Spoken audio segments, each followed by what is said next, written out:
Guard dog. Of course, because if it was anyone but me, this sort of thing wouldn't be happening. Brenda grumbled as she pulled up her hood further, struggling to see 2 feet in front of her. The rain was coming down in buckets, and she was drenched to the bone already. Her hair fell in sections around her face, glasses both rain-covered and fogging. She was walking home from the lab after having her car break down in the parking lot, along with her cell phone dying. This day was just going swimmingly. Through the downpour, she thought she heard a car roll up beside her. She quickened her pace, casting a daring glance. "Hey!" A male's voice called out, and she looked over for a second, but didn't stop. A man was leaned over to the passenger side window, looking back and forth between her and the road. "Can I give you a ride?"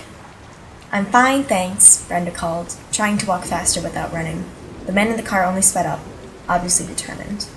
"Come on, you're gonna catch something. I swear I'm not some creep," he called, and Brenda resisted the urge to stop and scream at him. "I said I'm fine," she yelled, looking for a place to go into. But no, with her awful luck, she has had to leave the lab late, and now everything was closed. Fucking hell. She heard the car stop, and the door slammed shut. She didn't bother to turn around. She just started running.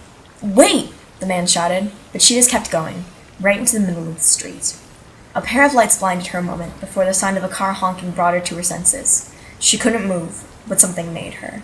She felt her body fly through the air before landing on something hard. She began to stand, but an arm wrapped around her waist kept her down. "Let go of me!" Brenda screamed, before cocking her arm and bashing the man that held her down in the face. "Seven hells, lady!" the man hissed, finally letting go of her. She stood, reaching into her pocket for a pepper spray, which she wasn't sure why she didn't use earlier. She aimed it at the body, who was now attempting to get up. He held his nose with one hand, and the other was raised in the air. "Stay back or I'll pepper spray you!" Brenda threatened, and the body stood up fully, leaving her to see how much of a height difference there really was. "I'm serious!" "Look, babe, I just wanted to give this umbrella," the man called, kicking something her way. It hit her foot, and she kept the pepper spray aimed at him as she reached down, confirming it was an umbrella. She slowly lowered the canister in her hand, feeling a bit guilty, but only a bit.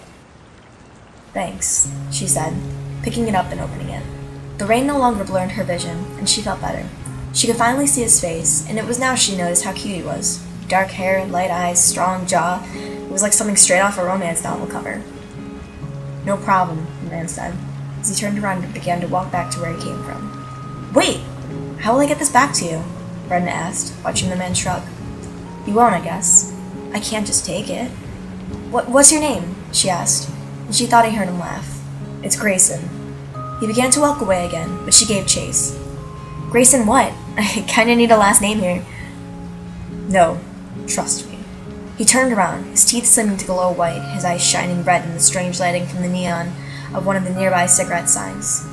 "You don't." He walked off into the darkness, and Brenda shivered. She turned around, walking quickly to her apartment. She couldn't help but check over her shoulder, though, feeling as though he was still watching her from somewhere. But she no longer felt afraid. Rather, she felt comfortable, almost like he was some sort of watchdog. She snorted at the idea, but part of her latched onto it. Her own personal guard dog. Cool.